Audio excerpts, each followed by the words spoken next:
deadline, tenggat waktu, jatuh tempo, harus dikumpulkan sekarang, di end game, tamat, kiamat.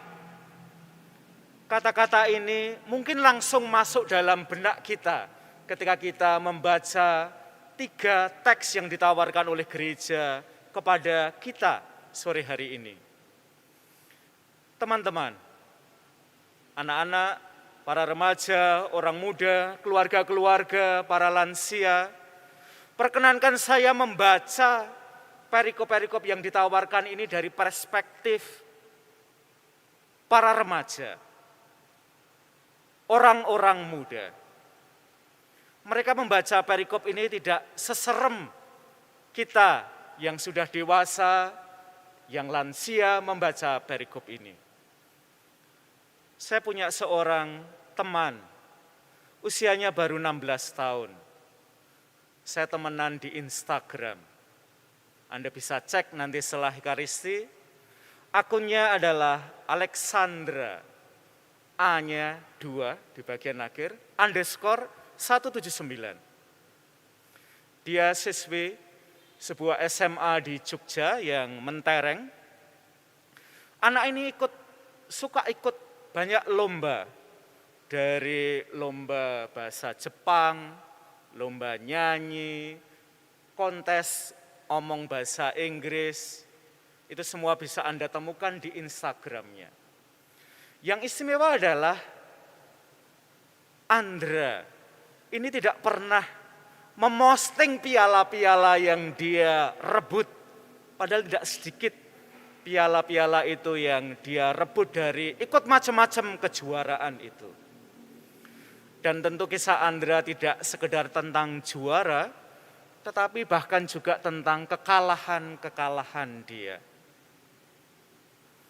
Kebetulan saya juga temenan sama ibunya yang ada di Facebook, dan saya sebagai orang yang follow Instagramnya Andra ini, agak cemas-cemas juga ya. Anak yang usia 16 tahun, ikut banyak kejuaraan, kalau kalah gimana rasanya? Nah, istimewanya rekan-rekan, terutama dari ibunya, saya belajar Andra ini punya sesuatu yang istimewa pada usianya yang masih muda. Dia pernah bilang, "It is not about winning the race. It is about contributing to human race." Soal saya itu ikut kejuaraan-kejuaraan itu bukan soal menjadi juara. Tapi saya ingin menyumbangkan sesuatu untuk umat manusia dengan itu. Dan ada satu kalimat yang dia sampaikan kepada ibunya juga. Bring big heart every day. Bawalah hatimu yang besar itu setiap hari.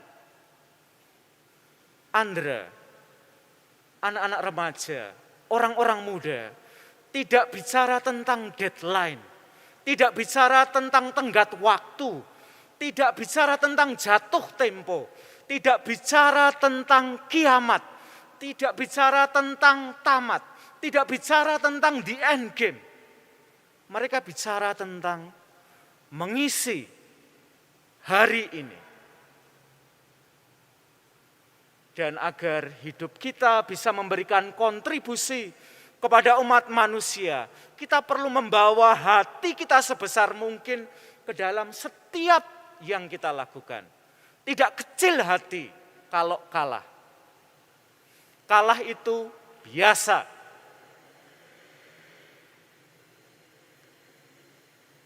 Nah, suatu kali karena saya temenan dengan anak remaja ini, saya suka nge-likes postingan dia, status dia yang tidak selalu berakhir dengan juara. Dan saya hampir selalu direspon oleh anak muda ini. Dan begini responnya. Pak Diromo, terima kasih ya sudah mendukung saya. Andra itu ponakan saya sendiri. Saudara dan saudariku, menerima likes cukup buat anak muda ini untuk jalan terus dengan hidupnya. Dan dalam iman Kristiani, saudara dan saudariku, tidak sekedar like, dibutuhkan kata amin agar hidup Anda jalan terus. Bahkan kalau sekarang ini hidup kita penuh dengan tenggat waktu, deadline, jatuh tempo, tamat, mungkin juga kata-kata kiamat. Pertanyaan saya pada Anda pada akhir homili ini, apakah ada kata amin di gereja ini? Semoga